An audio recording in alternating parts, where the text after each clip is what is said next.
بسم الله الرحمن الرحيم. السلام عليكم ورحمة الله وبركاته. إن الحمد لله نحمده ونستعينه ونستغفره ونعوذ بالله من شرور أنفسنا وسيئات أعمالنا. من يهده الله فلا مضل له ومن يضلل فلا هادي له. أشهد أن لا إله إلا الله وحده لا شريك له وأشهد أن محمدا عبده ورسوله وعلى آله وأصحابه ومن سار على نهجه إلى يوم الدين. أما بعد. Ikhwas sekalian yang dirahmati oleh Allah Subhanahu wa taala, pada pertemuan kita kali ini akan melanjutkan kajian kita Sirah Nabawiyah, yang mana saat ini kita di halaman 15 ya, dari kumpulan sirah Nabi yang dihimpun oleh Syekh Musa bin Rashid Al-Azmi, di mana ini adalah ringkasan dari kitab beliau sendiri, yaitu Kitabul Lu'lu' Al-Maknun fi Siratin Nabiyyil Ma'mun. Di pertemuan sebelumnya, supaya bisa kita sambungkan dengan materi kita hari ini,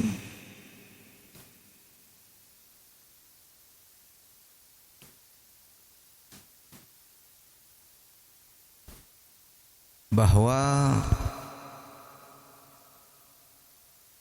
orang-orang Quraisy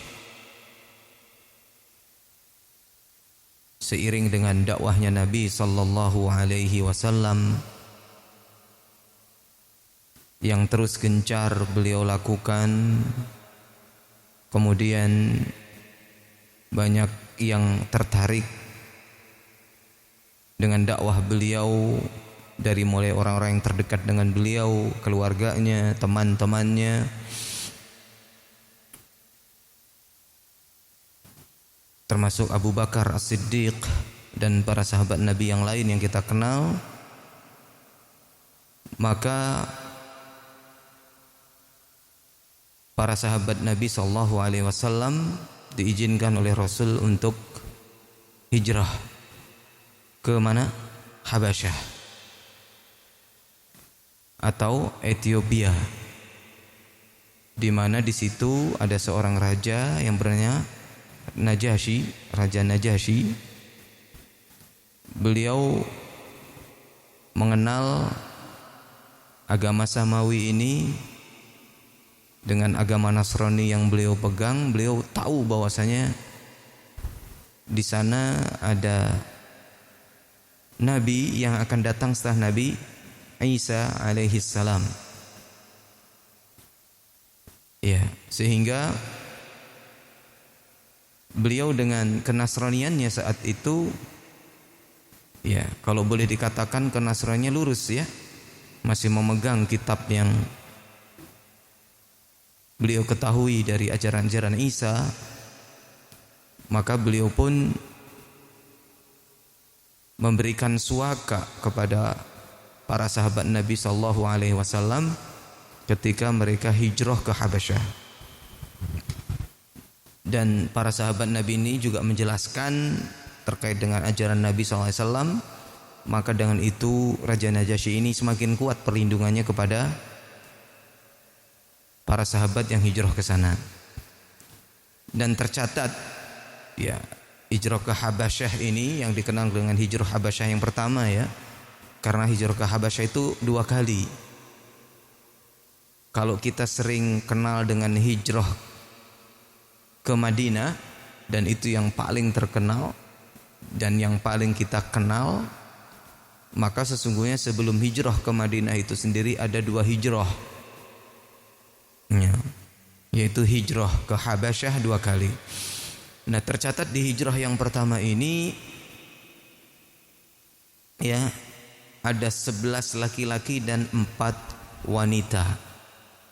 Ya, ini mengulang ya supaya nanti nyambung.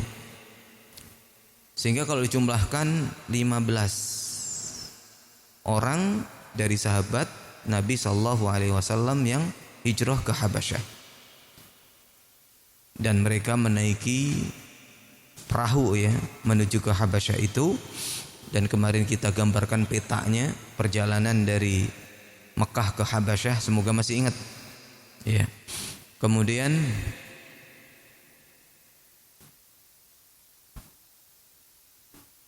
di sini juga termasuk yang hijrah siapa di sini? Ada Utsman bin Affan ya, beserta istrinya Ruqayyah. Yang mana Ruqayyah ini adalah putri Rasul sendiri. Ya, beliau merelakan putrinya untuk hijrah bersama suaminya ke Habasyah. Kemudian ketika mereka di Ethiopia, ya, tentu merindukan kampung halaman ya. Seaman-amannya kota yang dihijrahi dengan jumlah yang terbatas dan mereka tentu terasing di situ, apalagi agamanya beda gitu ya, pasti akan ya kangen dan rindu dengan kampung halamannya.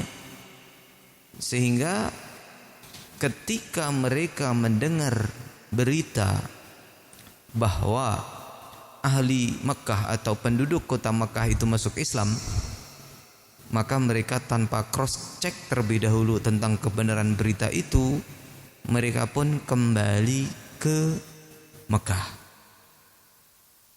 Ya, tetapi di tengah perjalanan ternyata info tersebut salah.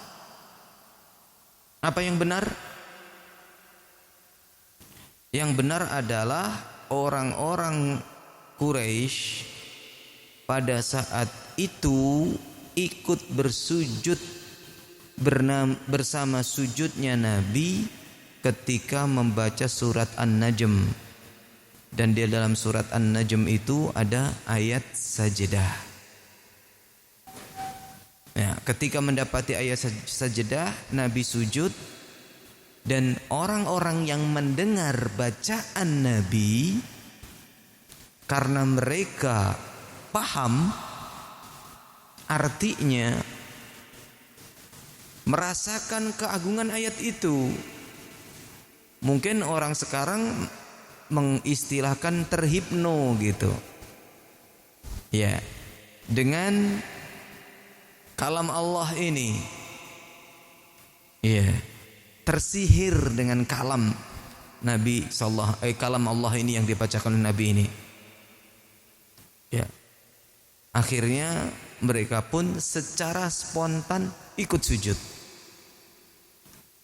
Nah, inilah yang sampai beritanya kepada mereka yang sedang hijrah ke Habasyah, ya, bahwa penduduk Mekah itu masuk Islam. Karena rindu, karena kangen mendengar ini, siapa yang gak senang? Sementara ya media sosial gak ada kayak kita sekarang.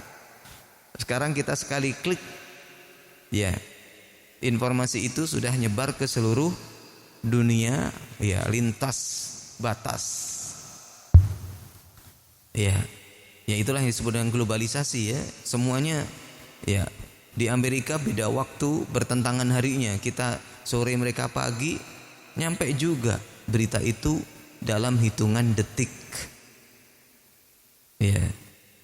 Misalkan antum punya teman di sana di Amerika, punya teman di Maroko, punya teman di mana gitu ya, yang baik ujung timur, ujung barat, ya, Asia Timur, Asia Tengah, Eropa, dimanapun, ketika antum share maka akan nyampe.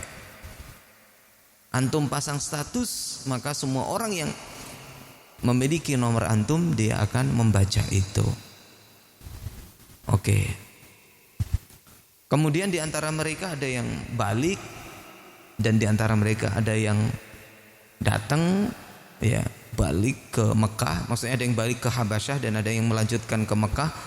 Dan di antara mereka ada yang sembunyi-sembunyi, dan ada juga yang meminta suaka kepada orang kafir Quraisy yang di situ memiliki kekuasaan di situ, dan ketika minta suaka diberikan suaka itu. Yuk sekalian, kita lanjutkan di slide berikutnya, slide ke-15. Di masa-masa sulit seperti ini, Allah Subhanahu wa taala memuliakan Islam dan memberikan kekuatan Islam dengan cara Allah Subhanahu wa taala menghendaki orang yang paling ditakuti, orang yang paling wibawa di kalangan mereka masuk Islam. Siapakah beliau?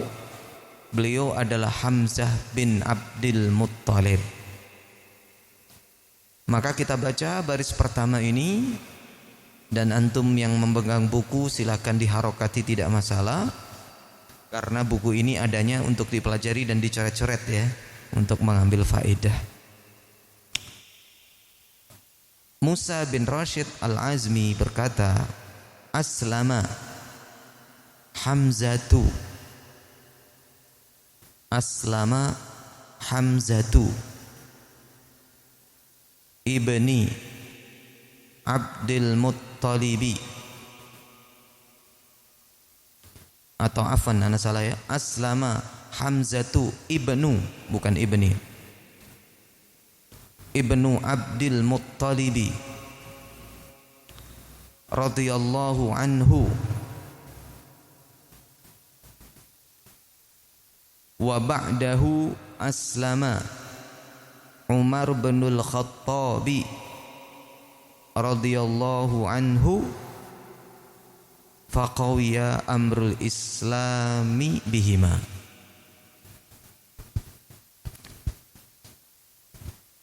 Aslama, apa arti aslama? Aslama yuslimu islaman. Aslama artinya apa? Masuk Islam. Dan telah masuk Islam. Siapa yang masuk Islam? Hamzatu, Hamzah ibnu Abdul Muttalib, Hamzah bin Abdul Muttalib. Siapanya Nabi ini? Paman beliau. Kalau Abu Talib apakah masuk Islam? Tidak. Abu Talib tidak masuk Islam. Ya. Baik. Ini diantara paman beliau yang masuk Islam. Beliau gagah berani, ya. Beliau ada orang yang tidak pernah ada rasa takut, ya.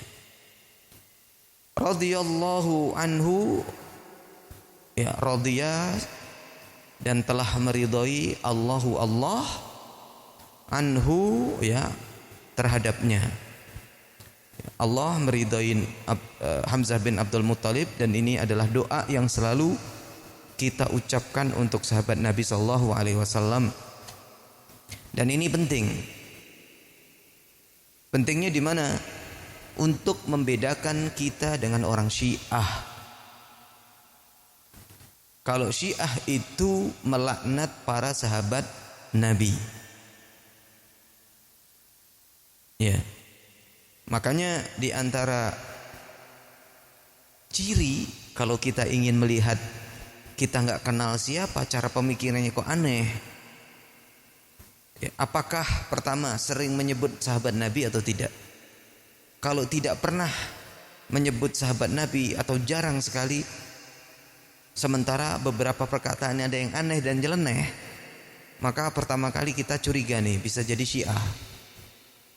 Pertama. Yang kedua, kalau seandainya nyebut sahabat Nabi, dia tidak radhiyallahu anhu. Tidak di sini bukan berarti dia kelupaan atau dia tidak ingin menyebutnya karena tidak sekedar ingin menyebut, tetapi dia tidak menyebutnya itu ya karena tidak mau. Sehingga setiap disebut dia tidak mengucapkan sengaja. Tidak ingin mengucapkan itu dalam setiap perkataannya. Kalau menyebut Nabi enggak pernah menyebut sahabat Nabi, tidak pernah mau menyebut kata at-taraddi. Dalam bahasa Arabnya at-taraddi, mengucapkan radhiyallahu anhu ini, maka curiga saja dia itu Syiah. Karena hampir semua sahabat Nabi, atau boleh saya katakan semua sahabat Nabi kecuali terhitung dengan jari, itu semuanya dikafirkan oleh mereka, dan mereka mendoakan laknat untuk para sahabat Nabi sallallahu alaihi wasallam. Mengapa kok kita selalu memuliakan sahabat Nabi sampai doa pun kita ucapkan? Ya, selain memang itu oleh Rasul sallallahu alaihi wasallam, ya, diperintahkan kepada kita untuk memuliakan mereka, di sisi lain para sahabat Nabi lah yang membawa ajaran beliau kepada kita. Kalau bukan sahabat Nabi siapa? Nah, kalau orang Syiah cuman beberapa saja yang mereka dengar, Ali, Fatimah, Hasan, Hussein, ya, terus kemudian Abu Dzar Al-Ghifari, beberapa saja. Apakah di mereka semua agama, semua apa yang diajarkan oleh Nabi ada di mereka semua? Paham pertanyaan anak? Apakah 4 atau 5 orang ini, ya, mewakili semua apa yang diajarkan oleh Nabi? Tidak. Akhirnya nanti apa yang disampaikan oleh Nabi sallallahu alaihi wasallam akan terputus. Dan ini terjadi pada Isa ibni Maryam. Mengapa? Murid-muridnya pada khianat. Bahkan ada yang setia ketika Nabi Isa berusaha untuk disalib, kabur juga.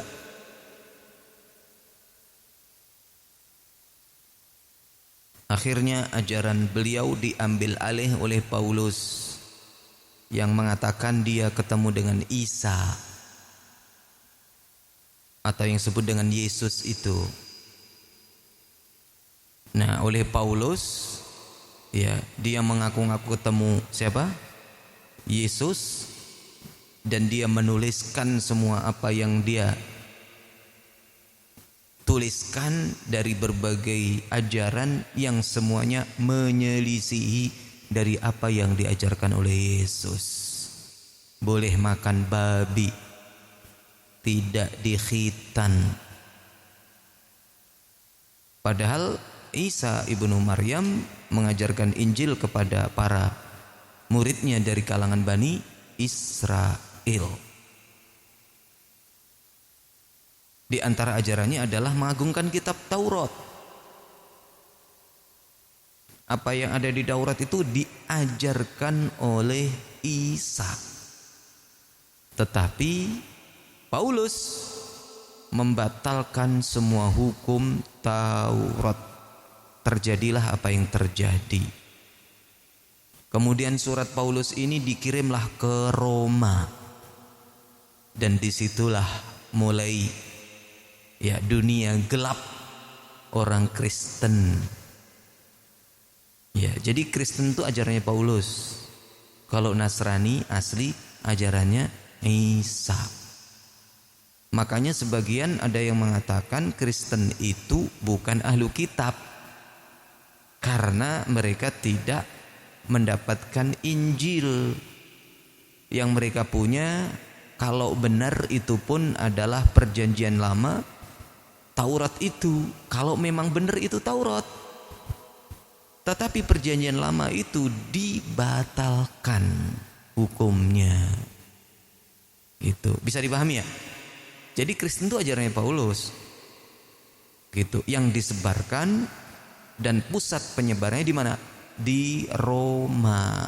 Makanya heran mengapa kalau seandainya Kristen itu benar dan itu yang diajarkan oleh Isa, kok malah di Roma, bukan di Israel sana? Makanya orang Yahudi itu benci dengan orang Kristen. Mengapa benci? Karena mereka membatalkan hukum Taurat. Ya, gitu ya. Nah, maka kita bersyukur kepada Allah dengan adanya sahabat ini. Maka muncul yang disebut dengan ad-da'watu as-salafiyyatu. Dakwah salaf. Yang mana yang dimaksud dengan dakwah salaf? Salaf itu artinya pendahulu. Siapa pendahulu kita dari Islam ini? Setelah Nabi siapa? Para sahabat.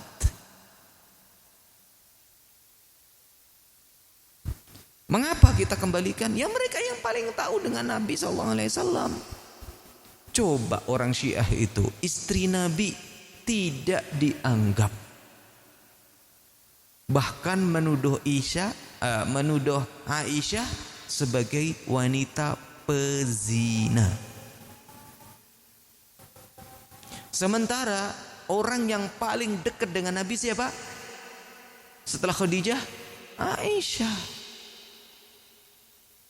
Dan seberapa banyak yang disampaikan oleh Aisyah terkait dengan kehidupan Rasul di rumah.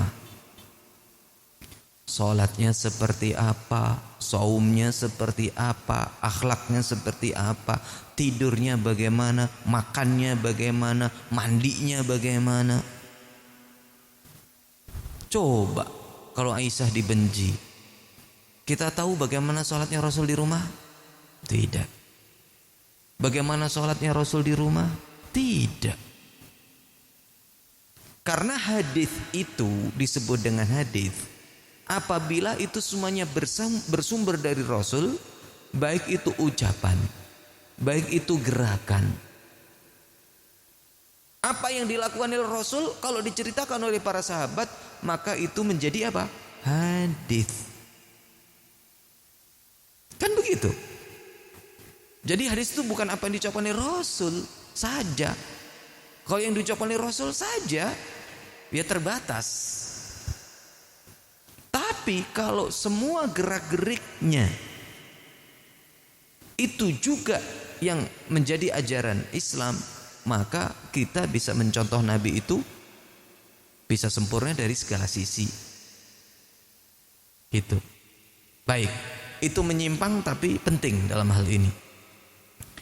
Aslama Hamzatu ibnu Abdul Muttalib radhiyallahu anhu. Telah masuk Islam siapa? Hamzah bin Abdul Muttalib radhiya dan telah meridhai Allah anhu, ya, terhadapnya. Wa ba'dahu, apa arti wa ba'da?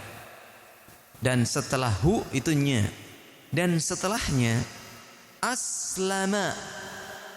Apa aslama tadi? Telah masuk Islam. Siapa yang masuk Islam? Umaru ibnu al-Khattabi.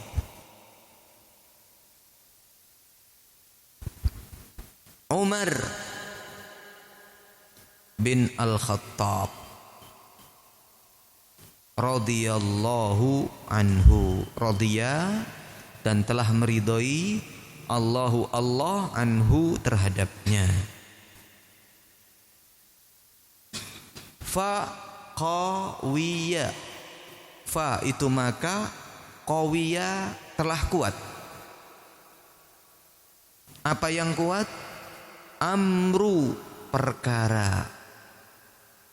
Perkara apa? Al-Islami, perkara Islam. Faqawiya maka telah kuat. Amrul Islami, perkara Islam. Bihima, bi dengan hima keduanya. Ini kedua orang ini tokoh di kalangan orang Quraisy. Dan selain sebagai tokoh, mereka juga adalah orang-orang yang dikenal dengan kekuatan fisiknya. Sebagaimana yang disinggung di awal tadi, Hamzah bin Abdul Muttalib. Apalagi Umar. Dan Umar ini awalnya termasuk orang yang paling memusuhi Islam. Dan kita dengar beliau itu kalau tersinggung cepat marahnya. Makanya nanti dikit-dikit kalau ada orang yang menghina Rasul, dikit-dikit izin kepada Rasul, biarkan Rasul saya bunuh. Dikit-dikit biarkan Rasul saya bunuh. Tapi Rasul selalu mengatakan jangan, biarkan dan biarkan. Ya, bagaimana masuk Islamnya Hamzah bin Abdul Muttalib? Ya. Ceritanya adalah bahwa di antara sebab masuk Islamnya Hamzah bin Abdul Muttalib itu adalah apa yang terjadi pada Rasul sallallahu alaihi wasallam, di mana orang yang paling memusuhi Rasul pada saat itu adalah Abu Jahal. Abu Jahal tuh pokoknya sampai ubun-ubun itu memusuhi Rasul itu. Ya. Maka suatu kali Abu Jahal di Bukit Sofa, ya, mencela Rasul, menghina Rasul, menyakiti perasaan Rasul sallallahu alaihi wasallam.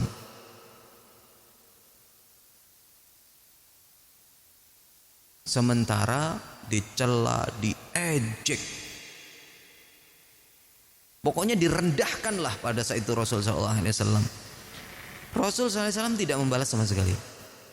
Sakitun la yukallimuhu, diam dan tidak membalas apapun.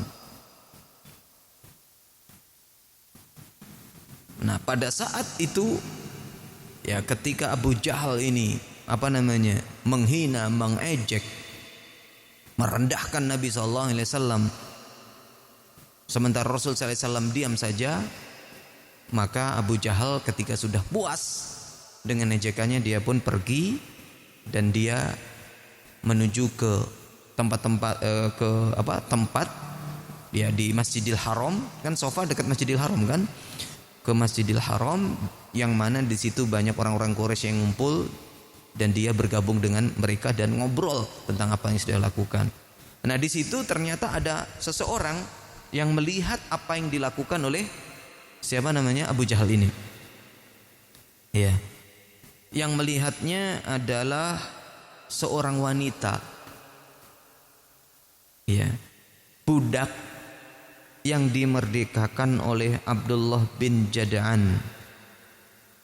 Budak wanita yang sudah dimerdekakan oleh siapa tadi? Ya, Abdullah bin Jada'an. Jadi sudah bukan budak lagi. Apa? Bekas budak gitu ya, bekas budak. Dia tinggal di sekitar Sofa situ. Jadi Sofa itu yang kita tahu kan untuk sa'i saja ya. Padahal Sofa itu juga masuk di situ ada pemukiman juga dulunya. Kalau sekarang kan sudah menjadi masjid semua. Ya, dia melihat apa yang terjadi, dan dia melihat apa yang terjadi ini, ya, walaupun dia posisinya saat itu, ya, sebagai orang yang belum percaya dengan dakwahnya Nabi, beliau terpanggil gitulah. Ya, manusiawinya terpanggil. Kalau ada orang dicemooh, ya, dizalimi kan terpanggil. Nah, akhirnya dia menemui Hamzah bin Abdul Muttalib, menceritakan apa yang dia lihat. Nah, tanpa menunggu waktu, langsung Hamzah bin Abdul Muttalib ini ya merasa sakit hati karena keponakannya disakiti oleh Abu Jahal. Dan dia mengatakan, dimanapun saya ketemu Abu Jahal, maka akan saya balas. Dia langsung mencari. Nah, ternyata Abu Jahal belum pergi dari tempat yang dia tuju setelah menyakiti Rasul tadi. Ya, di masjid ya, Masjidil Haram di situ. Ya. Maka dia pun menemui dan marah. Ya, istilahnya kalau kita ngomelin ya. Siapa? Abu Jahal dengan mengatakan, apakah kamu tadi berbuat begini dan begitu kepada keponakan saya? Maka kalau bahasa kasarnya Abu Jahal ini didamprat oleh siapa? Ya, oleh Hamzah bin Abdul Thalib dengan apa? Dengan busur panahnya.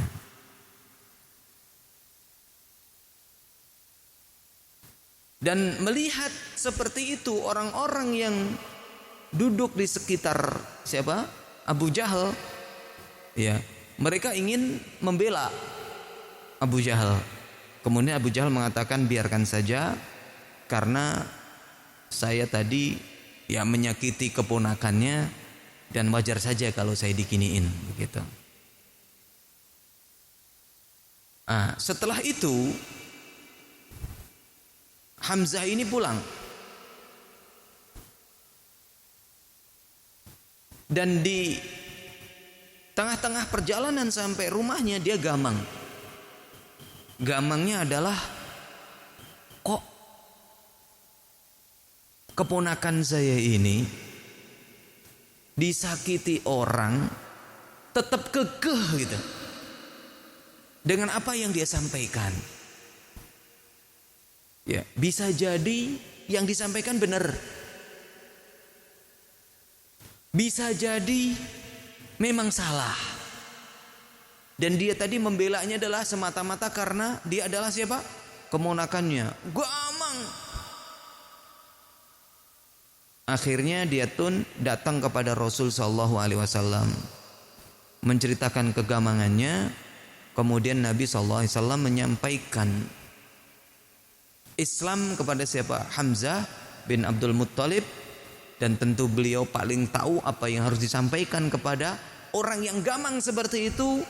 Dan pada saat itulah Hamzah bin Abdul Muttalib masuk Islam. Dan pada saat itu orang-orang yang ada di sekitarnya bertakbir itu. Ya, saking senangnya ya dengan apa yang dilihat oleh mereka, di mana ya Hamzah bin Abdul Muttalib seorang tokoh, ya orang yang disegani, itu pun masuk Islam. Dan dari sisi hubungan dengan Rasul sallallahu alaihi wasallam, beliau adalah pamannya sendiri. Maka orang-orang yang sudah masuk Islam pada saat itu gembira, dan kegembiraannya itu sangatlah ya tinggi, karena Islam setelah ini akan menjadi lebih kuat. Kemudian di sini masuk Islamlah siapa? Umar bin Al-Khattab. Jaraknya kurang lebih 3 hari setelah itu. Bagaimana masuk Islamnya Umar bin Al-Khattab? Kita baca berikutnya, baris kedua atau poin kedua. Lam yathbut syai'un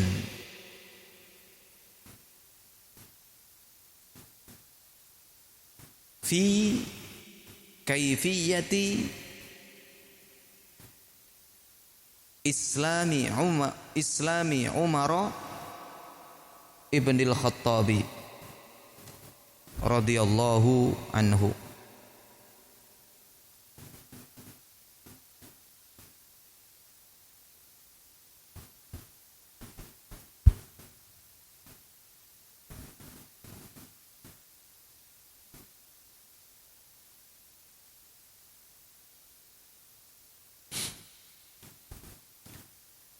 Qissatuhu, kita lanjut ya. Qissatuhu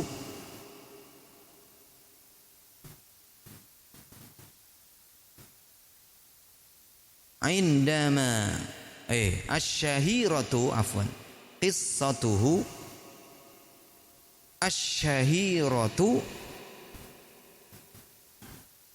indama daraba ukhtahu titik 3 itu ada hamzah, ada lam, ada kha. Bacanya apa? Kalau di bahasa Indonesia DST. Ya, kalau di Arabnya alif lam kha. Enggak tahu, orang suka bacanya ilah. Pakai kha bukan ilah. Ilah. Katanya ini singkatan dari kata ila akhirihi. Apa ila akhirihi? Dan seterusnya atau sampai akhirnya, ya akhir kisah. Akhrajaha lanjutnya Ibnu Ishaqin biduni isnadin.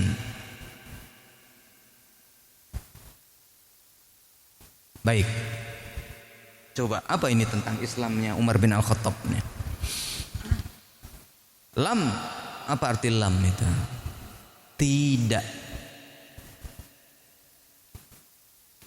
Yathbut, kuat. Dan tidak kuat. Asli artinya tetap. Tapi kita artikan kuat di sini. Lam yathbut, dan tidak kuat. Syai'un, satupun.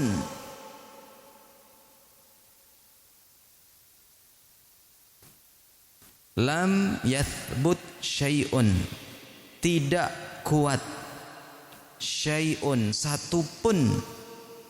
Di sini ada kata yang di hidden. Satupun dari apa? Dari kisahnya Umar masuk Islam gitu ya. Ya, dari riwayat maksudnya. Tidak kuat satupun riwayat fi dalam kaifiyati masuknya atau bagaimananya, ya, dalam bagaimananya Islami, masuk Islamnya Umar ibn al-Khattab. Apa artinya ini? Beliau pengarang buku ini mengatakan bahwa di sana tidak ada riwayat satupun yang kuat, yang sahih, yang menceritakan tentang bagaimananya Umar itu masuk Islam. Maka beliau sebutkan di sini qissatuhu. Apa qissatuhu? Dalam bahasa kita juga kisah ya, kisahnya. Dan kisahnya asyahiratu, yang terkenal. Apa ikhwah? Kisah masuk Islamnya Umar bin Al-Khattab yang terkenal itu apa?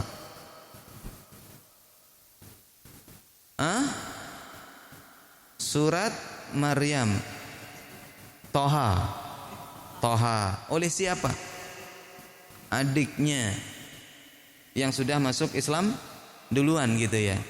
Jadi sebelum Umar ini masuk Islam itu ada ya adiknya yang masuk Islam. Ya, ada adiknya masuk Islam ya. Perempuan ya. Perempuan yang masuk Islam.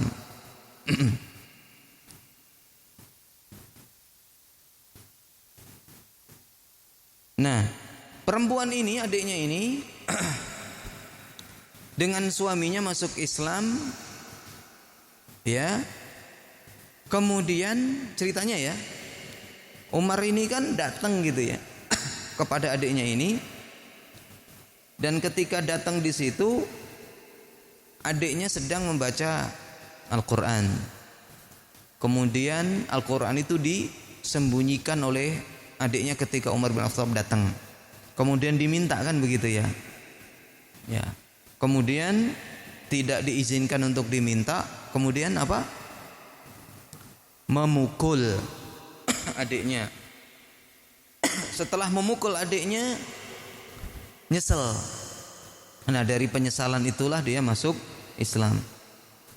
Banyak ceritanya tentang masuknya Islam Umar bin Al-Khattab, ternyata kisah itu tidak benar. Padahal sudah banyak didengar oleh kita. Cuman singkat ceritanya, ya. Tapi ini ya, kita lanjut ini baris ketiganya nih, biar sempurna dulu. Akhraja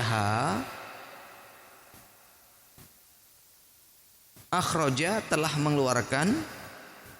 Siapa yang apa yang dikeluarkan? Ha ini kembali kepada kisah. Dan telah dikeluarkan atau diriwayatkan kisah ini oleh siapa? Ibnu Ishaq. Jadi cerita tentang Umar bin Al-Khattab memukul adiknya sehingga dia nyesel masuk Islam ini diceritakan oleh Ibnu Ishaq. Ibnu Ishaq itu salah satu orang yang menceritakan tentang kisah ya perjalanan ya Nabi dan para sahabatnya. Nah, namun riwayat yang disampaikan oleh Ibnu Ishaq ini biduni isnad, tanpa ada sanadnya sama sekali. Biduni, tanpa isnad, sanad.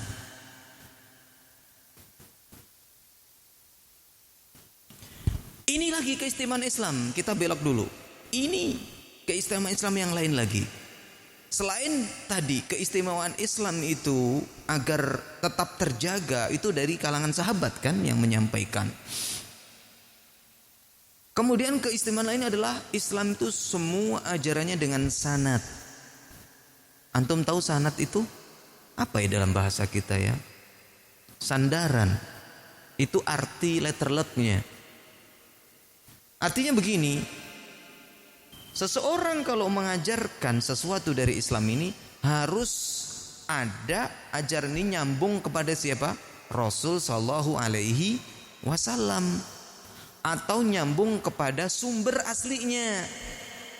Nyambunginya gimana? Ya dari gurunya.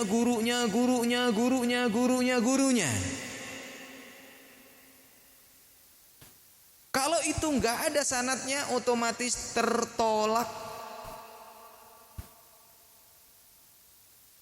Walaupun seandainya sanadnya nyambung pun, tetapi di antara orang-orang yang menyambungkan tadi ada yang lupa ingatan, ahli maksiat, maka riwayatnya jadi lemah. Kalau tanpa sanad artinya udah ya, udah otomatis batal gitu kan. Tapi kalau udah sanad diperiksa dulu. Kalau orang-orang yang membawakan cerita ini ada yang mereka adalah pendusta, mereka adalah pelupa, maka turun derajatnya cerita ini. Ya kan? Kalau datangnya cerita, sumber ceritanya dari sahabat disebut dengan athar. Tapi kalau sumbernya dari Nabi disebut dengan hadis, kan gitu. Ini keistimewaan Islam.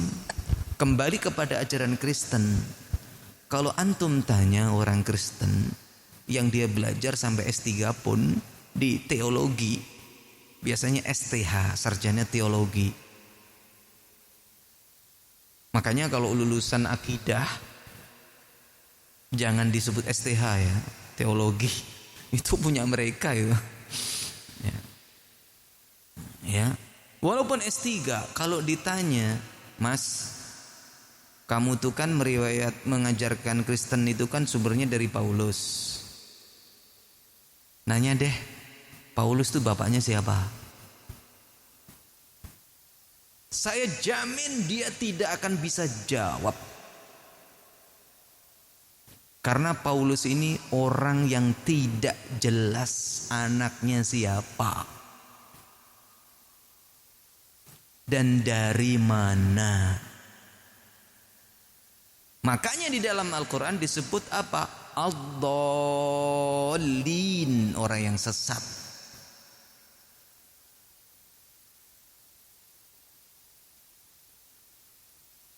Ya kan? Orang yang sesat. Sementara Paulus itu dengan disalibnya, tanda petik disalibnya di sini adalah pengakuan mereka ya. Disalibnya Yesus atau dibunuhnya Isa, walaupun sebenarnya nggak dibunuh kan? Itu percobaan pembunuhan. Kemudian Isa itu diangkat. Di dalam Islam kan dijelasin Isa diangkat dan diserupakan dengan yang lain. Ternyata kalau ditelusuri di Taurat yang mereka sebut dengan Perjanjian Lama, itu akan ketemu cocok itu. Cocok. Cuman mereka diangkat. Percayaan orang Kristen itu diangkat tuh artinya kalau mereka kata orang Kristen itu Yesus benar-benar dibunuh, kemudian dikubur, 3 hari setelahnya diangkat ke langit. Tetapi kalau Islam tidak dibunuh, diangkat ke lain, tetapi yang dibunuh itu orang lain, Yudas. Kalau ditelusuri ternyata benar. Yang dibunuh yang sesungguhnya itu bukan Yesus. Karena orang-orang yang kenal pada saat itu, yang kenal dengan Yesus aslinya, Yesus itu disebut Yesaya, Yesus, Isa, itu kan hampir satu kata sebenarnya. Bahasa Arab, bahasa Ibrani itu hampir mendekati kalau disebut tuh. Sulaiman, Solomon kan begitu bahasa Ibrani. Nah, Isa, Yesia, ya kemudian Yesus, Yosua, Yesus, Yesia, Isa. Itu kan satu-satu ini rumpun, Mas. Orang-orang yang kenal Yesus pada saat itu, kok jadi kristologi nih? Ya, anak mendengar orang-orang apologet debat itu ya. Saya pengen mengajar. Nah, itu ternyata orang-orang yang dekat dengan Yesus dan kenal Yesus sebelum dibunuh, setelah dibunuh ditanya, apakah ini Yesus? Bingung. Tidak mengenali siapa ini. Tidak mengenali. Benar gak ini? Ragu mereka ini.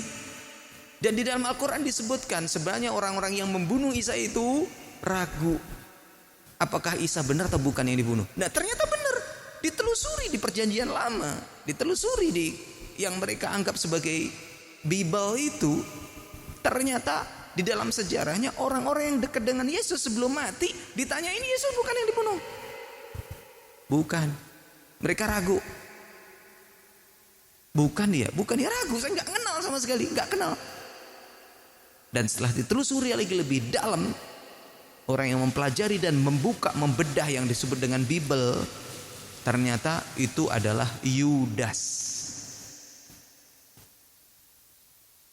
Dan Yudas itu adalah orang yang ingin membunuh Isa sejak awal. Gitu. Provokatornya itu Yudas. Sementara Isa itu dibunuhnya oleh orang-orang Yahudi saat itu bukan karena ingin penebusan dosa, tetapi dibunuhnya pada saat itu ya, kalian tahu kan bahwasanya orang-orang Bani Israel itu suka membunuh siapa? Nabi. Ya, pada saat itu Isa juga nggak selamat dari pembunuhan. Ada yang iri. Pemuka-pemuka agama itu sepakat untuk membunuh Isa karena iri. Dan juga ada tekanan dari Romawi. Sementara Israel pada saat itu, ya, Yahudi pada saat itu di bawah bayang-bayang kekuatan Romawi gitu loh. Dibunuhlah. Makanya nggak ketemu. Kok disebut dibunuhnya Isa itu sebagai penebus dosa? Padahal yang orang yang membunuh tujuannya bukan itu. Yang penting lenyap dari muka bumi. Sama Paulus diambil alih ajarannya dengan mengatakan dia itu dibunuh dalam rangka penebusan dosa. Dan sesungguhnya Isa ini adalah anak Allah gitu. Anak Tuhan. Disebutin gitu. Kemudian sebenarnya dia itu jelmaan Tuhan itu sendiri ke muka bumi yang dititipkan kepada Maryam dan dilahirkan. Nah, setelah dicocokkan dengan agama Romawi, ternyata Romawi itu meyakini adanya dewa yang turun ke bumi menyerupai manusia. Cocok. Maka dari situlah Kristen menyebar. Maka jangan ragu lagi, Kristen itu sesat, dolin. Ya. Maka kita bangga dengan Islam ini. Isnad. Dengan sanad. Orang Kristen putus sanadnya udah. Paulus itu siapa bapaknya? Nggak bisa. Kalau kita ditanya siapa Muhammad, nyambung sama Ibrahim. Makanya lucu, orang Kristen itu menganggap bahwasanya mereka adalah memegang ajaran keturunan Ishak. Dan mereka tidak mengakui Ismail. Katanya Ismail itu anak yang tidak sah. Makanya kita tanya orang Kristen, kalau Ismail anak tidak sah berarti Ibrahim zina, kan gitu. Berarti orang Kristen itu menuduh Ibrahim zina. Tuh. Ya, baik. Ikhwah sekalian yang dirahmati oleh Allah Subhanahu wa taala. Di balik Islamnya Umar ibnul Khattab, dan kita tidak usah menceritakan bagaimana kisah masuk Islamnya yang mana lam yathbut syai', tidak ada yang kuat sama sekali riwayat tentang masuknya beliau, maka tidak usah perlu membahas itu.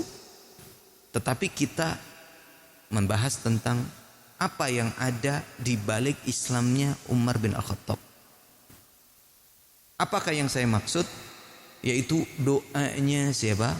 Rasul sallallahu alaihi wasallam agar Islam ini dikuatkan oleh salah satu dari dua orang.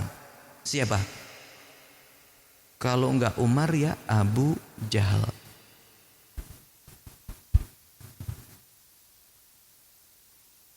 Antum di perusahaan sini misalkan, ya Allah, kuatkanlah dakwah salaf di perusahaan ini dengan salah satu manajernya. Boleh enggak?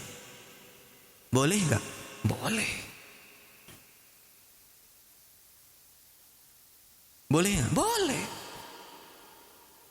Saat manajernya misalkan, mohon maaf, didengar enggak?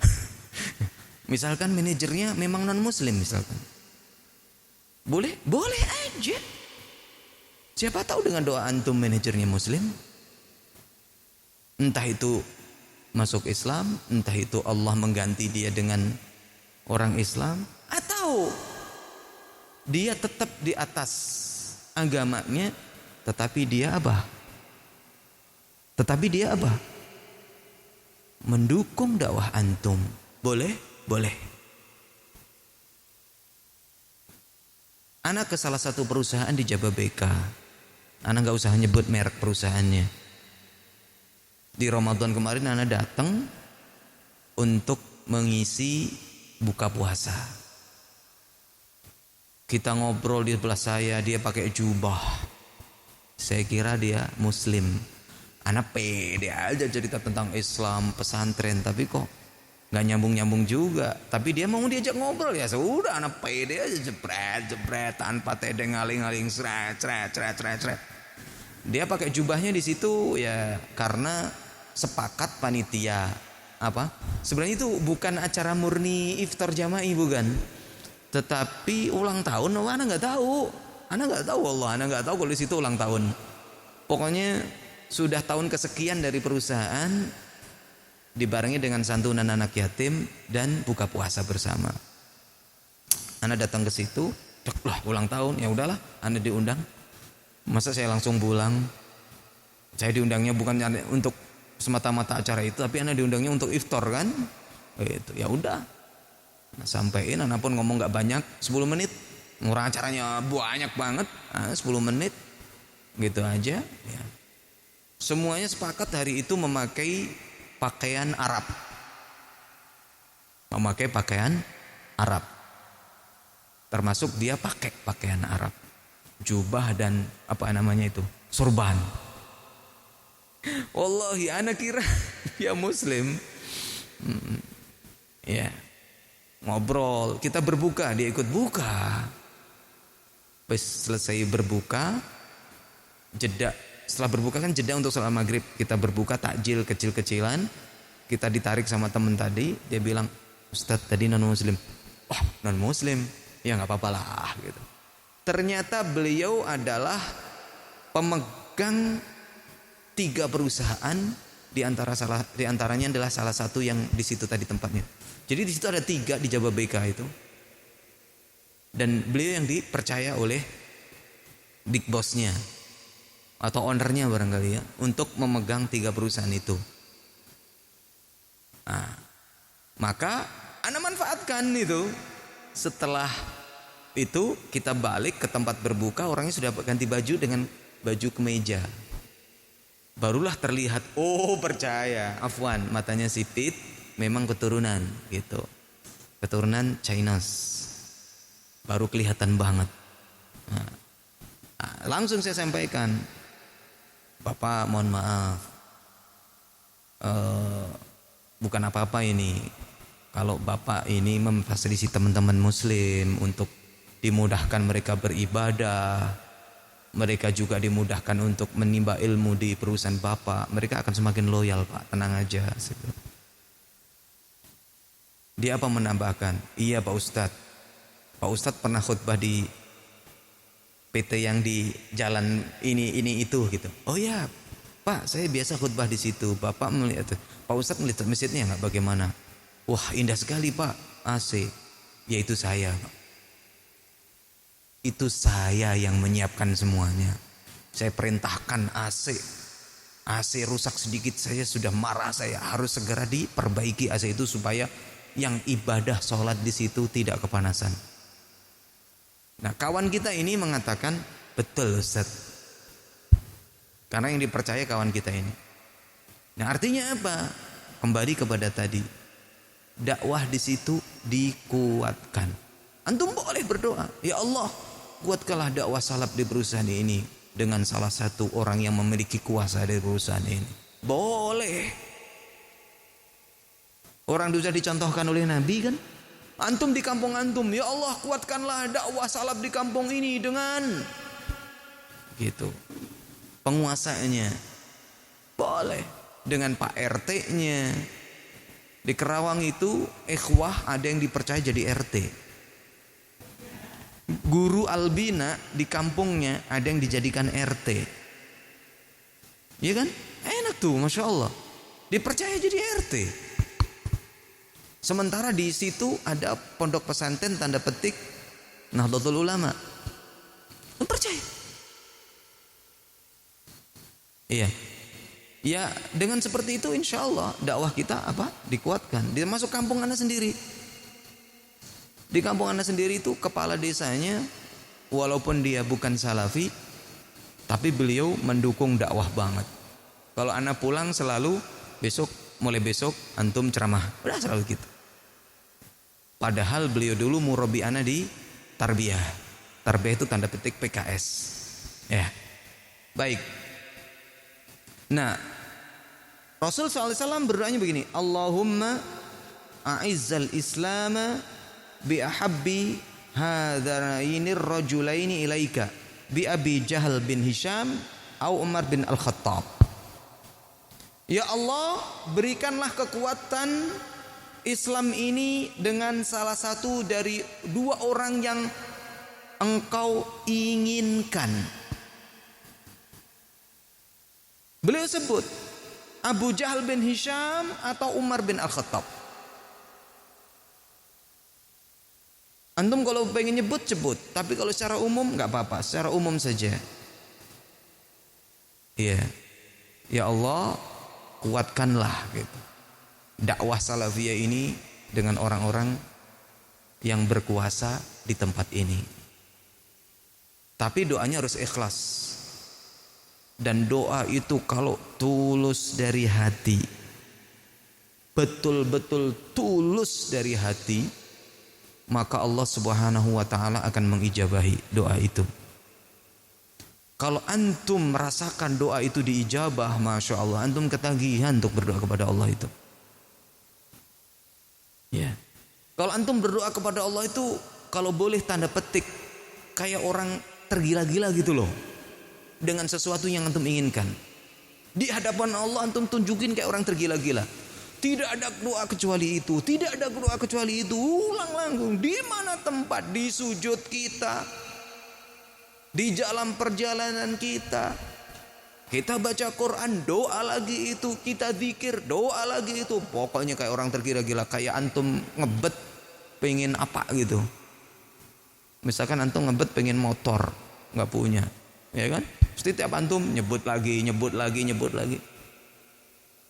Kebaikan apapun kalau kita doa, karena Allah itu tidak akan bosan sebelum kita bosan. Jadi jangan pernah antum mengatakan, ya Allah, Pak Ustadz, ya Allah, bilang ke teman, akhi, saya itu sudah doa, tapi kok nggak berubah-ubah juga hidup saya. Itu sudah mulai bosan itu. Kalau dia mengatakan saya itu sudah berdoa, tapi gini-gini aja, berdoanya belum beneran. Kalau antum sudah ngomong kayak gitu, berarti antum sudah mulai merah dari saya. Kalau antum nyerah, Allah nyerah.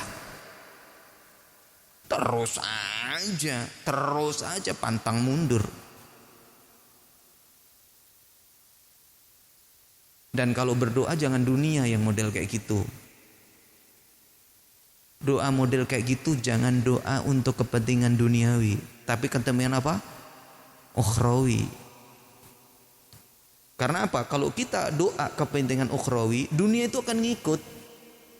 Tapi kalau antum doanya untuk kepentingan duniawi, akhirat gak ngikut.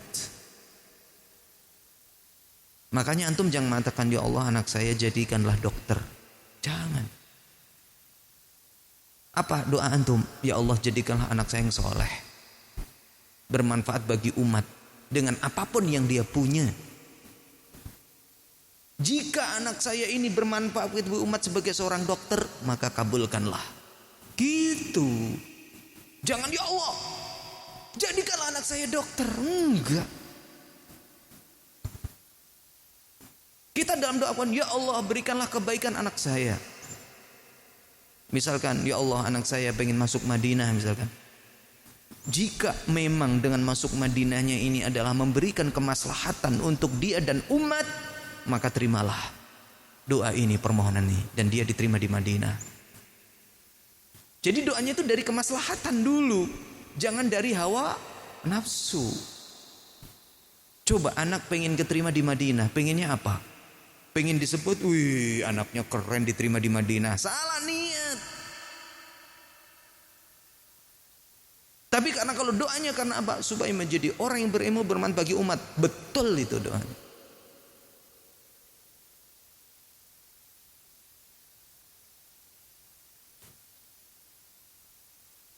Iya. Oke, ikhwas sekalian yang dirahmati oleh Allah Subhanahu wa taala. Ya, di balik Islamnya Umar bin Al-Khattab ini adalah doa Nabi sallallahu alaihi wasallam. Pada saat itu Umar bin Al-Khattab mendatangi rumah yang dijadikan oleh Rasul sallallahu alaihi wasallam untuk menebarkan Islam. Rumahnya siapa? Al-Arqam bin Abil Arqam yang tidak jauh dari Bukit Sofa. Mendatangi di situ, kemudian masuk Islam, dan orang-orang yang ada di sekitarnya itu juga saking senangnya bertakbir, lebih senang daripada sebelumnya. Ketika Umar masuk, pada takut itu, ada apa begitu kan? Bahkan Nabi pun bersiap-siap gitu. Ketika Umar itu ngetok pintu, udah bersiap-siap aja. Siapa ini? Gitu. Bahkan Hamzah mengatakan, silakan masuk. Umar, kalau dia macam-macam, saya bunuh, kata Hamzah. Masuk menemui Nabi, dan dia menyampaikan kepada Nabi bahwa dia ingin masuk Islam. Bersyahadat, orang-orang di situ bertakbir semuanya, sampai takbir itu kedengar sampai di masjid. Dan disitulah Umar Dia menyampaikan kepada Nabi bahwasanya apa yang diajarkannya adalah hak. Mengapa kita enggak dakwah terang-terangan? Sehingga Umar mulai saat itu disebut dengan apa? Umar Al-Faruq. Al-Faruq adalah pembeda antara kebenaran dan kebatilan. Ya. Artinya terang-terangan itu artinya udah kita dakwah aja lepas. Gak usah ada rasa takut lagi, tidak ada rasa, pokoknya lepas saja, lepas. Ya. Ini adalah ya terkait dengan Islamnya siapa? Hamzah bin Abdul Muthalib dan Islamnya Umar bin Al-Khattab radhiyallahu anhu. Kemudian melihat fenomena ini, maka Quraisy pun ya kebakaran jenggot, marah mereka. Disiksa sudah, nggak ngaruh, ya kan? Kok nambah terus? Bahkan pembesar-pembesarnya masuk Islam.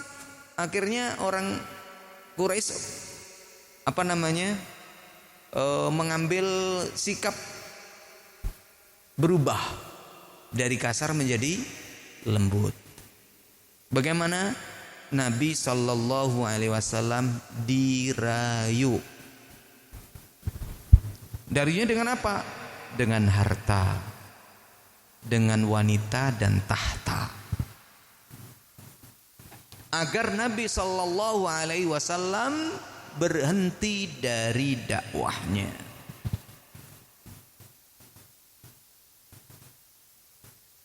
Dan beliau ya didatangi oleh utusan orang Quraisy yang bernama Utbah bin Rabi'ah untuk tawar-menawar, yang akhirnya Utbah bin Rabi'ah ini nanti masuk Islam dan terbunuh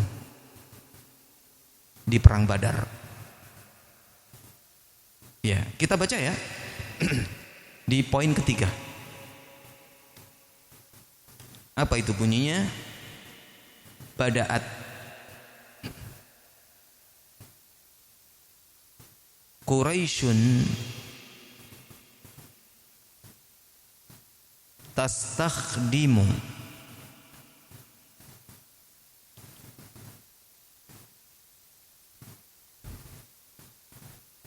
usluban, ini harusnya ada alifnya, akhara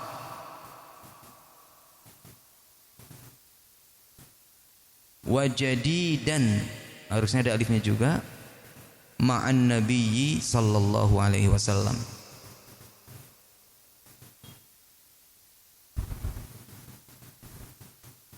Wa huwa al-ighra'u bil mali wan nisa'i wal mulki.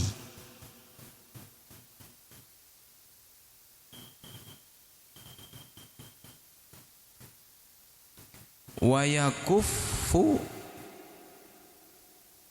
an da'watihi, wa yakuffu an da'watihi. Apa arti bada'at? Dan mulailah, bada'at mulailah. Bada'at ini mulailah. Siapa yang mulai? Quraisy. Mulai apa?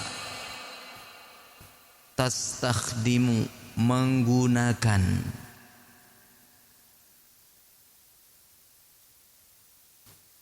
Usluban, cara.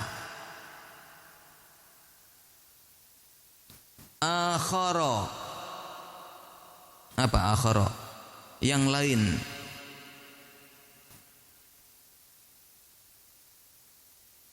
Wajadidan, dan baru. Ma'an nabiyyi sallallahu alaihi wasallam, bersama Nabi sallallahu alaihi wasallam. Orang Quraisy mulai mencari cara yang lain ini supaya Nabi sallallahu alaihi wasallam berhenti dari dakwahnya.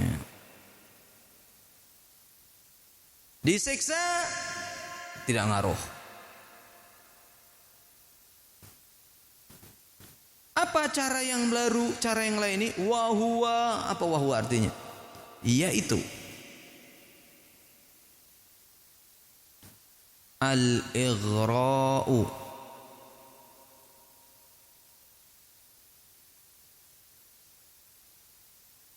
rayuan,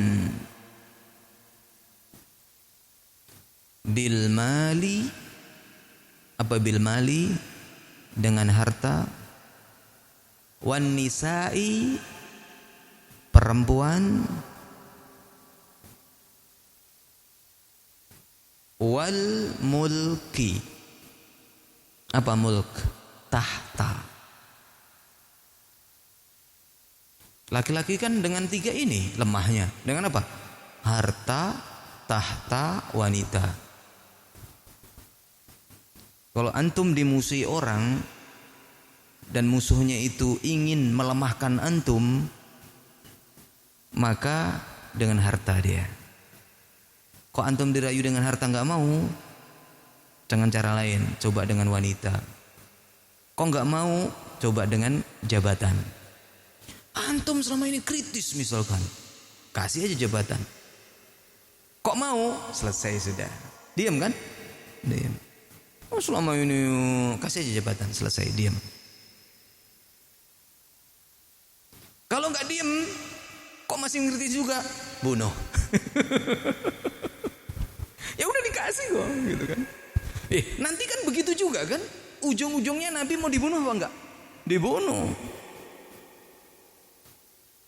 Ujung-ujungnya mau dibunuh, tetapi tidak terbunuh gitu loh. Harta, tahta, wanita enggak mau, bunuh. Lelaki akan terpedaya dengan wanita. Wanita akan terpedaya dengan harta. Itu sudah sunatullah itu. Ya enggak? Pokoknya laki-laki kalau sudah dengan wanita udah klepek, udah selesai. Wanita sebaliknya, kalau udah dengan harta, udah klepek, dia enggak mau. Dan itu sunatullah.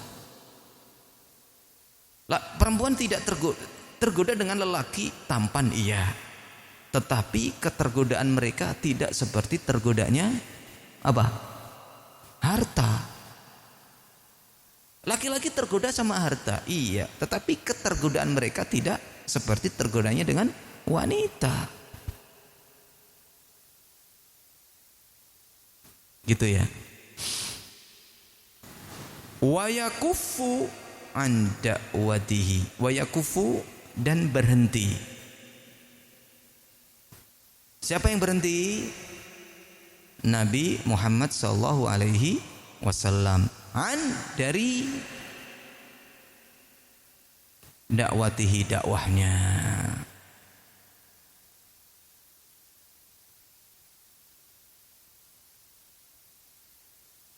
Ya.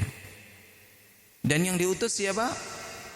Yang diutus adalah Utbah bin Rabi'ah. Dan ketika Utbah bin Rabi'ah ini datang kepada Nabi SAW menyampaikan amanah orang-orang Quraisy waktu itu, kemudian Nabi SAW membacakan ayat-ayat Al-Quran, maka Utbah waktu itu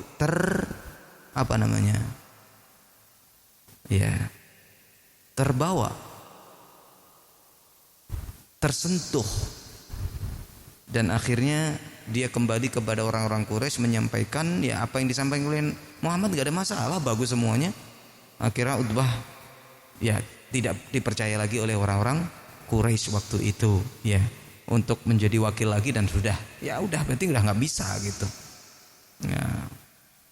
Yang ujung-ujungnya nantinya di poin yang terakhir, kalau kita nanti baca nanti insyaallah ya, poin terakhir karena ini sudah diketik maghrib, ya, poin terakhir orang-orang Quraisy itu mendatangi Rasul, meminta kepada dia agar menunjukkan mukjizatnya. Kalau kamu itu benar-benar Rasul, coba datangkan kepada kami untuk melihat malaikat. Terus malaikat itu ngomong ke kita bahwasanya kamu tuh bener. Gitu. Coba tunjukkan. Pokoknya gitu. Ya. Semua apa yang mereka minta sama Rasul SAW ditolak. Saya datang, saya diutus bukan untuk kayak begituan. Tapi saya datang mengajarkan kebaikan dari Allah. Kalau kalian menerima alhamdulillah, gak menerima ya sudah. Ya gitu. Dan orang-orang Quraisy pun udah putus asa. Gimana lagi untuk menggoda? Dan tidak sama sekali Nabi SAW tergoda dengan rayuan, dan sama sekali dengan apa yang diminta oleh orang-orang Quraisy ini dituruti. Ya, ikhwas sekalian, ya ini adalah pelajaran kita hari ini. Ya, bagaimana antara orang Quraisy dengan Nabi SAW ini terus ya berusaha agar Nabi ini berhenti dari dakwahnya, menyetop dari dakwahnya. Kemudian nanti akan ada hijrah ke Habasyah kedua kalinya, kan begitu. Terus nanti ada boykot, dan wah, masya Allah, panjang nih perjalanannya, masih panjang. Kalau kita berbicara sirah itu, wah, panjang sekali. Ya, apalagi kalau antum melihat itu, padahal sudah ringkasan, ikhwah. Itu sudah ringkasan. Bahkan di dalam satu halaman pun kita kopikan 4 slide. Buku aslinya itu 1000 atau 2200 halaman sekian. Namanya aja cerita. Ya kan? Antum coba ngarang cerita hidup antum, nggak habis, ya kan? Ya. Tapi insya Allah semuanya akan bermanfaat bagi kita, ya, karena anda tidak sekedar bagaimana menceritakan sirah, tetapi kita kaitkan dengan kehidupan kita. Inilah sesungguhnya belajar sirah gitu loh. Ya, kalau belajar sirah itu semuanya dapat, hadisnya dapat, ayatnya dapat, ya kan? Hukumnya dapat, langsung dengan apa yang terjadi ya pada Nabi dan para sahabatnya, sehingga kita bisa mengambil pelajaran. Kemudian tadi sudah ana bilang ke ikhwas tadi, ya. Ya. Pak Endi, mohon maaf ana cuman sampai maghrib saja. Ya, karena